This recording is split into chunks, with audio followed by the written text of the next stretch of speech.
मैं अभी जिस फेज पर हूँ, मेरा एक पर्टिकुलर ड्रीम है हम्म, कि मुझे ये चीज चाहिए, या ये मेरी अचीवमेंट है। अगर यहाँ तक पहुंच गया तो ये मेरी अचीवमेंट है। यहाँ पर मैं आपको कह दूंगा कि दैट आई एम सक्सेसफुल।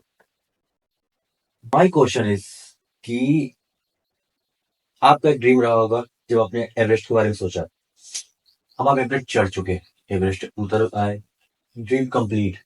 अब क्या आप दूसरा ड्रीम कैसे फॉलो अप करते हो, उसके बारे में सोचते कैसे हो, देखिए या ड्रीम मेरा खत्म हो जाते हैं वहां से? नहीं, मेरे ड्रीम तो ऐसे खत्म नहीं होते हैं।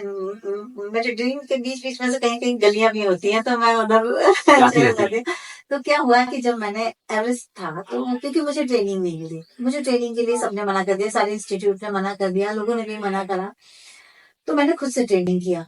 खुद से ट्रेनिंग किया तो फिर मैंने क्या किया कि एक एक ऐसे पहाड़ चुने कि जिससे ना मुझे एवरेस्ट के लिए ट्रेनिंग मिले। तो वो पहाड़ करते करते मेरे 3 कॉन्टिनेंट हो चुके थे। मेरा कोई सपना नहीं था कि सातों महाद्वीपों की सबसे ऊंची चोटियां मुझे फतह करनी है। लेकिन मीडिया, मेरे अपने लोग की अरे अब 4 हो गए, 5 हो गए, वो और 2 ही तो बचे हैं, कल ही लोग। तो मेरा सपना उधर डाइवर्ट हो गया है कि मुझे सातों महाद्वीपों की सबसे ऊंची चोटियां फतह करनी है।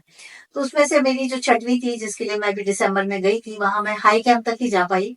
मैं चोटी पे नहीं जा पाई, मौसम खराब था। दूसरा, हमारे जो गाइड थे उनका कहना था कि आप थोड़े स्लो हैं, और अगर यहाँ आपको फास्ट ब्रेक हो जाता है या किसी भी तरह की कुछ दिक्कत हो जाती है, तो यहाँ रेस्क्यू का कोई साधन नहीं है। वहां पर ना कोई हेली से आपका रेस्क्यू हो सकता है, ना फिजिकली कोई आपको गाइड या पोर्टर आपको ले जा सकते हैं। तो प्रिकॉशनरी हमारे गाइड ने हमको मना किया, और हमने उसका रिस्पेक्ट किया क्योंकि मौसम भी खराब था। तो वो मेरा नहीं हो पाया है। तो अभी मेरे 2 कॉन्टिनेंट फिर भी बचे हुए हैं, तो जिनको मुझे अचीव करना है। और जो मेरा अल्ट्रा रन था, तो उसके लिए भी मैं सोचूंगी जरूर कि ये सब कुछ होता है तो फिर मैं फिर से अल्ट्रा रन करूंगी। और अल्ट्रा रन में मेरा सपना है सहारा की अल्ट्रा रन करने का।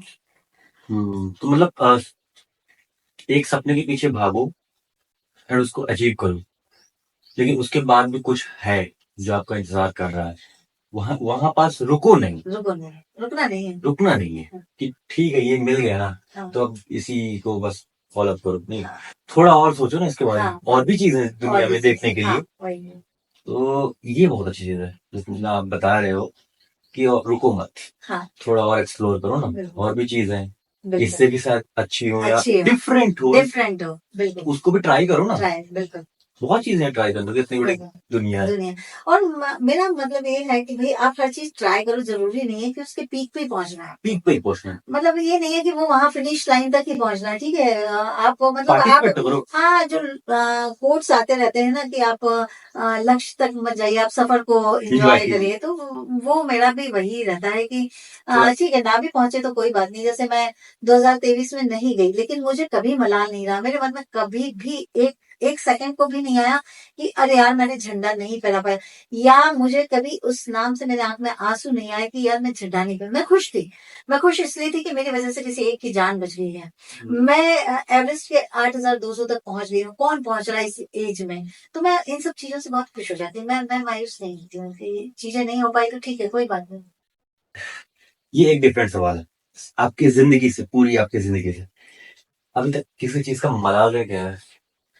इंटरनली सोच के बताइए कि कुछ है कि जिसको आप पाना चाहते हो इन सब के बावजूद? नहीं, कभी नहीं। कुछ मलाल नहीं, कोई बात कोई जिंदगी। नहीं।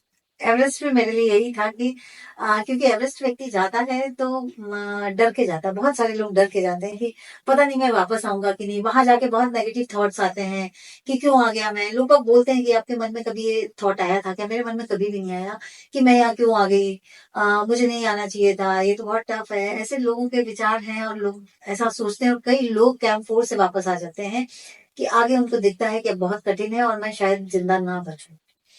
पर मैं अपनी जिंदगी से बहुत खुश थी, तो मैं तो एवरेस्ट इतना खुले मन से गई थी कि अगर ना भी वापस आऊं तो मुझे कोई मलाल नहीं रहेगा। और एवरेस्ट के अलावा ऐसा कुछ है जिसको आप पाना चाहते हो, कुछ मलाल है जिंदगी में? नहीं, कभी कभी नहीं, कोई। जो खुश। मिल रहा है मुझे लगता है कि बहुत बहुत ज्यादा है, मेरे एक्सपेक्टेशन से ज्यादा है।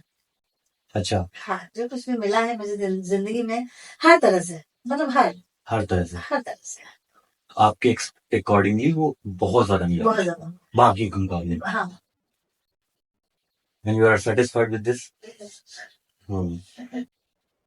What is your family reaction after this success? Family तो बहुत खुश थी। हाँ, सब लोग बहुत खुश थे। किसी भी अचीवमेंट में फैमिली को तो अच्छा ही लगता है और फैमिली का होना भी जरूरी है।